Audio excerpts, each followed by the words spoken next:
Hello and welcome to another episode of A Coffee with Chris, the social media show that helps you create impact. As always, brought to you in association with our charity partners, 𝗖𝗵𝗄𝗃, who help local people affected by cancer, and Game Plan Coffee, Paddy and Scott's very special coffee partnership with the High Performance Foundation. Every single bag of this bad boy you buy helps them support the work of the High Performance Foundation, funding programs that help young people across the UK develop the mindset and tools to thrive in life, not just survive it. So if you're like me and you love your coffee, I've already drunk this before the show's even started, oh dear, then make sure you grab yourself a bag of Game Plan Coffee. Links in the description, all that lovely stuff. Of course, this podcast is also sponsored by Oliver Hill of Hill Coaching Company, Gemma Crane from Mindsets HR, and Callum Howard from Limitless Film and Media. I am so excited to welcome today's guest to the Coffee with Chris dance floor. His name is Ollie Mowles, and he is the founder of 𝗖𝗵𝗿𝗶𝘀, a UGC agency driving e-commerce sales with social first, that's key, and improving click-through rate performance with their awareness, consideration, and conversion modular assets. Ollie, welcome to a Coffee with Chris. Let's kick it off with the why. Why should people care about UGC? And what is UGC? Well, yeah, great place to start. Thank you for having me, Chris. Excited to be here. UGC is user-generated content. So I'll give you a little bit of background about myself and how I've kind of fallen into running this agency. My background is big brand influencer marketing. I've been in and around that space for a decade. It's kind of at the age of 15. More than a decade ago, working with content creators that at the time weren't called influencers. It was people with social media following and no way to monetize it. It wasn't the big beast that it is today. But I always understood that people buy from people. And I've applied that concept to social media marketing and UGC and influencer marketing for well over a decade now. And user-generated content is kind of the latest evolution of that industry in the way that 10 years ago, a brand might bring in a spokesperson because it humanizes their brand. That then evolved on social media to be influencer marketing, where you've got people with immense profiles and reach being used by brands to essentially, borrow their followers and share a moment on their social media. Where UGC comes in, it's that first bit that's ever so important. It's the user-generated content. It's not a creator. It's not a polished studio. It's a user. It's somebody who actually uses the product, the service, and creates content about it. And I built an agency based on that because I understood that people buy from people. People trust people more. And it's something that I'm sure we're going to talk about a lot today, is that trust element. But really where UGC has kind of shone in the last couple of years is generally audiences' distrust of the polished stuff. So audiences don't trust big brands as much as they did previously. And there's this defensive guard that comes up, particularly on social media, where this guard comes up and immediately that audience switches off. They're never going to buy anything because they're not interested. They've realized it's a polished ad that they're getting presented with. The guard goes up, whereas UGC looks to kind of bypass those blockers, bypass those little alarm bells that ring and say, this is a brand trying to sell you something. And it does. By the way, what a way to kick us off, Ollie. Thank you. I always share with our clients that UGC, user-generated content, is the most trusted type of content on social media, full stop. It is relatable. That's the key word I'm going to use. And in my humble opinion, it's all very well and good playing the polished ads game. I get that stuff. There's still a place for it. But so many people that I speak with, that I see on LinkedIn, on Instagram, however, whichever platform, they're doing all of this stuff, but they're forgetting or not even starting on their user-generated content journey. And I wondered, Ollie, where is the best place for a small business to start with kind of maybe, I don't know, incentivizing user-generated content or building a user-generated content campaign? what's the value in it for a small to medium business? Because many people within that community are tuning into this now. Yeah, absolutely. So I think there's two routes you can go down. You can go down the route of, this is something we're going to do in-house. We have an extensive kind of customer base. We're going to ask them to create content for us. So I've seen some successful campaigns where brands will send out their email blasts and say, we want to use your content. We want to champion our customers as content creators. Please send us some video footage, photography, etc. That can work, but where that kind of falls down is you're not actually working with professional content creators. Mm-hmm. So what we're talking about now is working with user-generated content professionals. So that's where you might work with an agency, or you might do it in-house yourself, but with a lot more structure. And instead of using your customers, you use actual UGC professionals to create that content.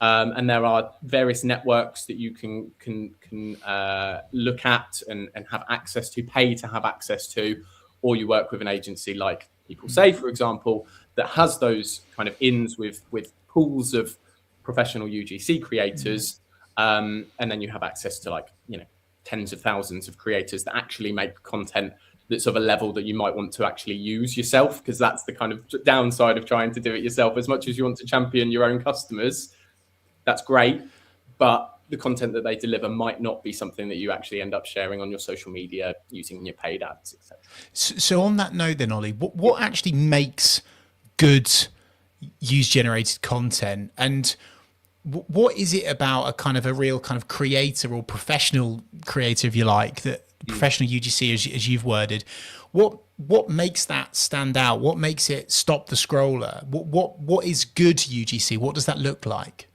Yeah, so that's a good question, because there's an awful lot of bad UGC out there. And you've probably seen it just as much as I have. But what makes a good UGC creator is somebody who can follow a brief. But before you even get to that point, is you have to work with the brand itself has to write a good brief. So where we try and make a bit of an impact there is the structured nature of that brief, because when you give let's say a free product to a UGC creator with total creative freedom, you're rolling the dice. You're gambling whether that content is going to be brand safe. You're gambling whether they're actually hitting the key talking points that you as a brand want to be spoken about your particular product or service. And then on top of that is what's the usage of that piece of UGC. So you have to, before even talking about what makes a good UGC creator, you have to work out what a good UGC brief is. And that's where, certainly from my perspective, the structured element comes in. So we're going to talk about, I'm assuming today, our kind of modular approach that we're rolling out with creators around kind of various hooks, problem and solution elements that are to the brief, and then CTAs. Yeah. No, that is awesome. And I was going to get onto that, Ollie, but before that, I wanted to perhaps positively challenge you. Not, it's not a hard disagree, but it's through a personal experience literally within the last week. And I won't name and shame them, but lots of people will know that you could probably put me in the creator bucket, if you like, on my personal profiles. And a television company got in contact with me via an agency. And I got the brief through, and it could well have taken me 15 years to actually read it, because there was so much to it that I was like, by the time I get through this and send it for sign off, it seemed almost overkill, and it was almost like strangling creativity. So how do you get that balance right, Ollie? Because you're right, the brief should be structured, it should be clear, etc. But I personally find that if it's too much, then people don't want to maybe commit to it because they can't be creative and share it in their own style. Am I wrong? Could I be wrong on that? I don't think you're wrong. I think it's a difference in the type of creator. You yourself, you're not somebody who full-time is a UGC creator. You have the ability to say no to that gig. And you also have your own distinct creative style. And that's where a lot of creators are different to UGC creators. And that's a key distinction that I want to kind of share today. Is creators, I put in more of that bracket of an influencer. What would previously be called an influencer. That's somebody who has gained followers and gained an audience based on their brand, their personality, what they wear, where they go on holiday, all of that kind of stuff. They create content and they document it, and that's for them. That is for their followers. And brands can choose to work with them, but they should expect that creator to, as you say, they want to put their creative flair on that piece of content. Where I operate and where I push brands towards is professional UGC creators and creatives. So these people play within your brand guidelines, within your structured brief. They don't themselves necessarily have followers or a community based on the content they create. So they might not even have a social media profile where they do share, that kind of content. They'll have a portfolio of what they create, but not a creator profile, which is where you would sit. And what's interesting about that, Ollie, is I bet you so many people in this community here listening and watching live, watching back, etc., I bet they don't even realize that those people exist. I think they think it's only influencers. I think that's what they're thinking it is. So it's really interesting. I think you might have unlocked Pandora's box there, Ollie. Let's go into your kind of building blocks now, as you call them, your framework. I found it particularly interesting to scan that on your website. Can you explain how brands can create more content more efficiently without constantly reinventing the wheel? What is your kind of modular process, so to speak? Absolutely. So this is something that's been a brainchild, I suppose, of mine for many years. It's something that many years ago, when I was doing the big brand stuff for the likes of Tesco and Amazon and what have you, where you work with huge creators, where my mind went was, if we're paying tens of thousands for a creator to create one hero concept, let's say, it's one solid storyline, we can storyboard it as best we like and work with them as creators. But why are we just getting that as the outcome? That one 90-second integration in their YouTube video, for example. Why don't we give them a brief that has various hooks, various bodies of content, and various CTAs? They can still deliver that hero concept in their YouTube video, but from the brand's perspective, they've got iterations. So we can test. When we have ownership of that content, we can test different iterations, and suddenly you've got way more bang for your buck. So it was born, the idea of the modular kind of briefing structure was born back then, and now I'm applying it to UGC, where brands, time and time again, I have this conversation, I'm sure you do too, is that seems a lot of money for one video. And often when you're working with creators, particularly if they've got a following, it probably is quite expensive. But with UGC creators, it's all about bang for your buck. How many versions of the hero concept can we deliver while working with the creator in, let's say, a 60-second asset? So that's the way that we structure, is multiple hooks, multiple problem and solution, and then multiple CTAs, so that from one video, you might get 4 iterations. You're speaking my language, Ollie, and validate all of that. Sounds really good. And again, I share this with our mostly coaching clients, is this concept of almost having a content pyramid, right? Quite cliche and classic, but it's true.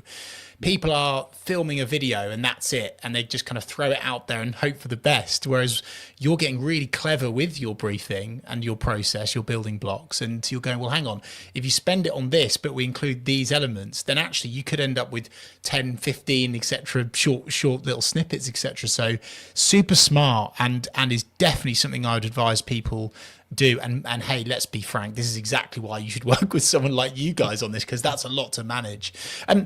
Very conscious, as always, Ollie, that on marketing, especially podcasts, people come on and they kind of talk about all the theory, etc., and it's all very nice and can sometimes be a little bit woolly.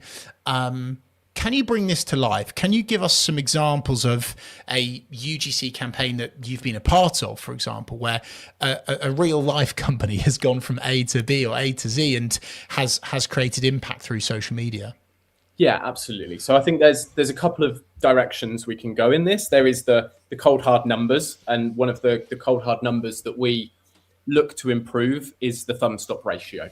So for those that don't kind of know what that is, that might just be a throwaway term in paid advertising, but it's a term that's come from organic social media and is now applied to paid.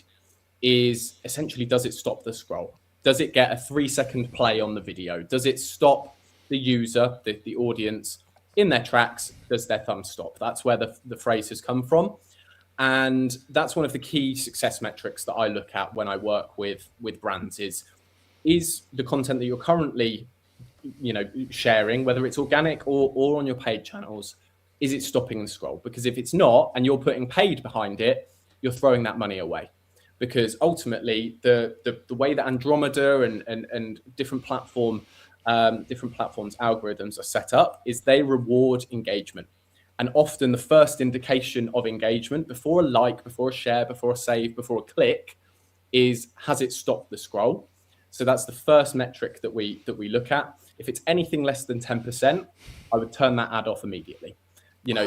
Where we look at, certainly with video, is if you're over 30%, you're engaging 1 in 3 of the audience that have seen it. If you can get that up to 40 or 50%, the great thing about that is you'll see huge impacts to your click-through rate and then massive improvements to your return on ad spend.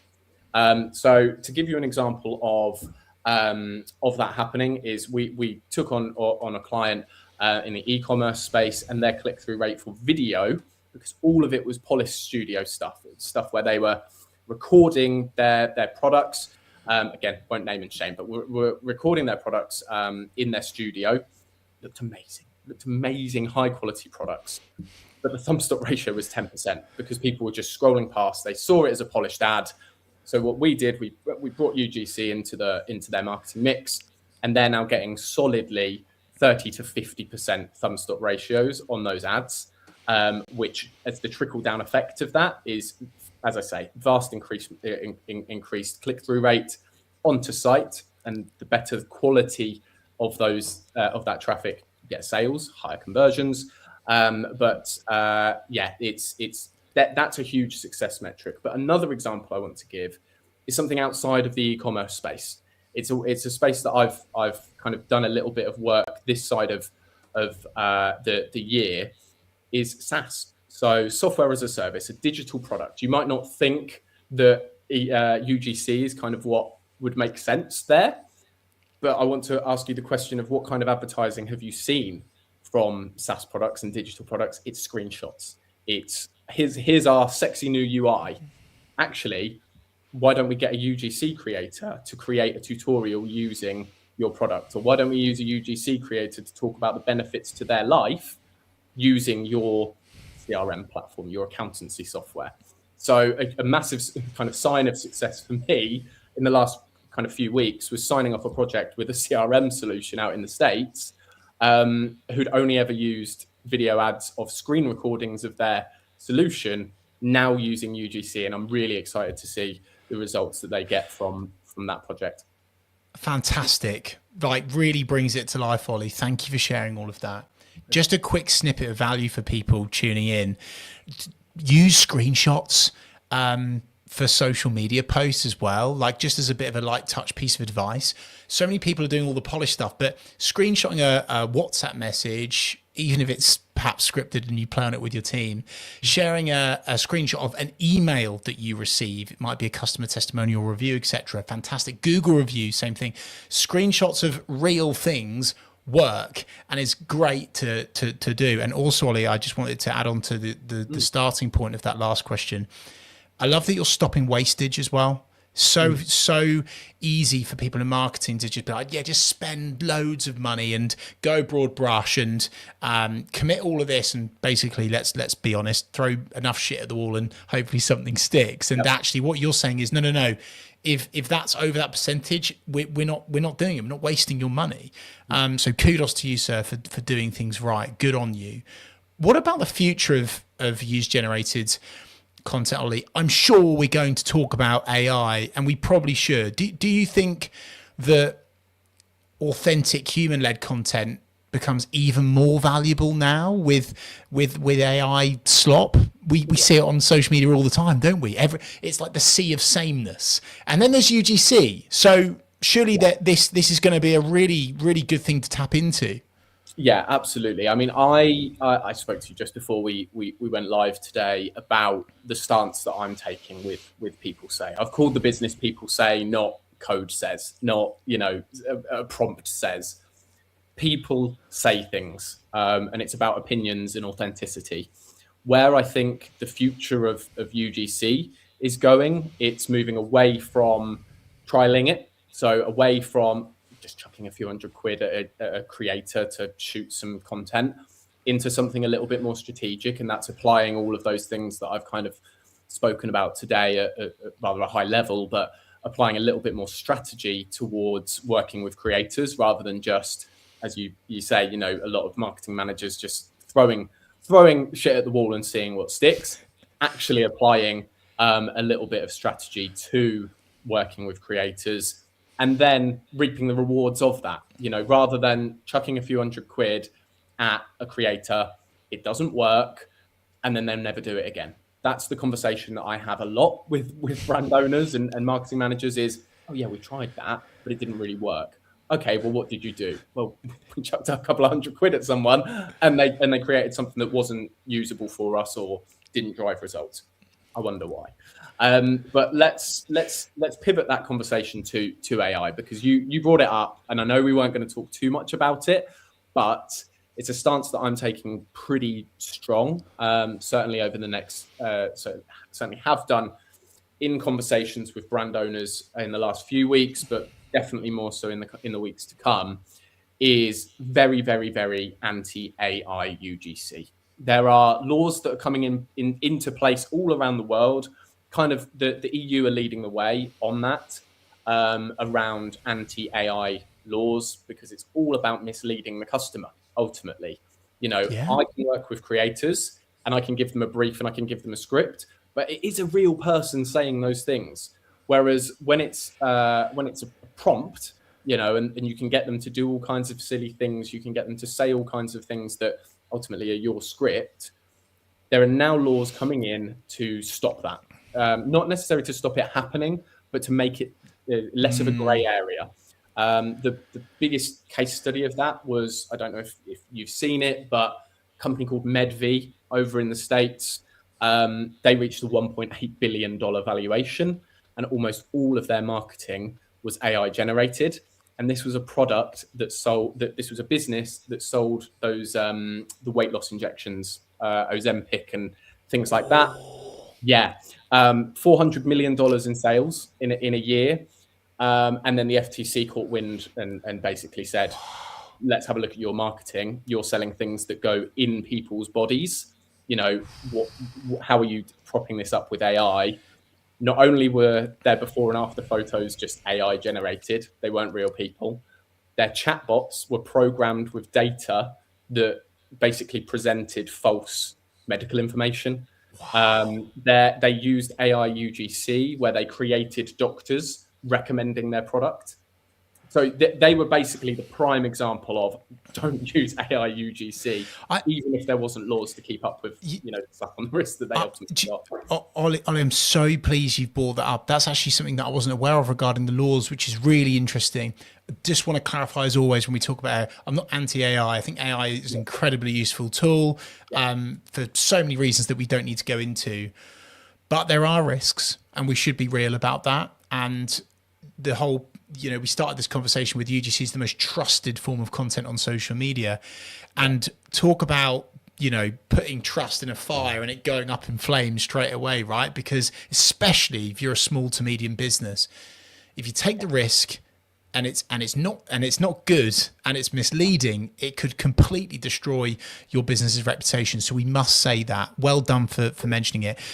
You've kind of then led into the next question a little bit, Ollie, which was I wanted to kind of ask you for your red flags, if you like, your icks when it comes to user generated content. Is there anything else outside of AI UGC that you would say is a big no-no when it comes to your user generated content? That's a good question. I think to just put a nice bow on the AI discussion, it's ultimately brand trust. You know, we've looked at an awful lot of data. I've got a blog coming out this week with a company called the 𝘄𝗵𝗿𝗶𝘀 that are based in France that are actually have built their business model to counter the laws that are coming in the EU. They work with brands like L'Oreal, who have made that commitment to say, we will 100% work with real creators. Here's our authenticity badge to prove it. So big blog coming out with him, with them this week. And one of the key stats in it, I suppose, is brand trust. When consumers see TikTok content, for example, TikTok UGC, 86% of consumers trust TikTok UGC. 12% of consumers trust AI generated UGC. So you know, businesses often get blinded by the low cost of production without further thinking towards the cost of brand trust that they lose. You know, another example is the Manchester airport got caught using AI generated imagery with photographers with mangled fingers, all kinds of things like that. And it was right at their arrivals lounge. So people were greeted at Manchester Airport, which is a £1.3 billion business, and they'd used AI generated imagery to welcome people to Manchester Airport in Terminal 3. They got slated online, and that what that does psychologically to people, it shatters any brand trust, because it doesn't just say, oh, they've saved a few quid on some production there. It's they don't care about the little details. You know, even if you did create something with AI, something about it could be wrong, or something about it will be wrong when there's a big badge on it in a few years or a few months, and if you're in Europe, that says this was made with AI. So that's one of my biggest issues with AI generated content. Ollie, I must get involved here at this point, because X, formerly Twitter, have brought this in. I think other platforms will follow shortly after. Made with AI. They're currently actually getting that wrong in some of their content, which is really annoying. Really, really good designers. But on the whole, they're getting it right. They're flagging AI content. So you're right. It's like, yeah, it's all very well and good for your business processes, your costs. It's fast, etc. But talk about just completely, you know, terminating your trust for your brand, your business. Ollie, thank you so much for coming on a Coffee with Chris today. There is so much more that I could talk to you about. We must do an episode 2, because you are genuinely one of the marketing minds I've been most excited about speaking with in the last year, if not beyond that. So thank you for your time today. I really appreciate it. Where can people go to connect with you, to work with you, to get your building blocks, to learn more? Yeah, of course. So LinkedIn is a great way to kind of read what I'm talking about. I'm, as I say, trying to really kind of stand on that hill of shouting to people about anti-AI UGC. So Ollie Mowles, that's OLLIEMOWLES, or ollie@peoplesay.co.uk if you want to drop me an email. So it's peoplesay.co.uk online. And I'm open to those conversations. You know, speaking to yourself, Chris, I love it, because speaking to people about the future of content creation really is what I'm trying to do more of this year. But in terms of speaking to brands and founders and marketing managers, always up for that conversation of where you're leaking budget. Have you contemplated using UGC? Have you used it and it's not gone right? Are you using it, but you feel like you're paying too much? All of those conversations I'm open to, and really keen to, you know, before I talk about the packages that I offer, it's all about what strategies are you implementing? Can UGC fit in here? And do I think it will make a positive impact? Chances are it probably will. And conveniently, I've got some packages that, you know, can help with that. Ollie, thank you so much for your time and wisdom. Hugely appreciate it. Cheers. Bye-bye. And thank you so much to everyone watching this live, watching back, listening back. If you've enjoyed this episode of A Coffee with Chris on YouTube, do give it a thumbs up, subscribe, all that lovely stuff. Hey, you might even have, he's not agreed to this, so I'm throwing him under the bus here. You might even have some questions regarding user-generated content. Why not put them as comments on our social media posts, plugging and promoting this episode? Thank you once again to Ollie. Thank you to our charity partners and sponsors. And I'll see you this time next week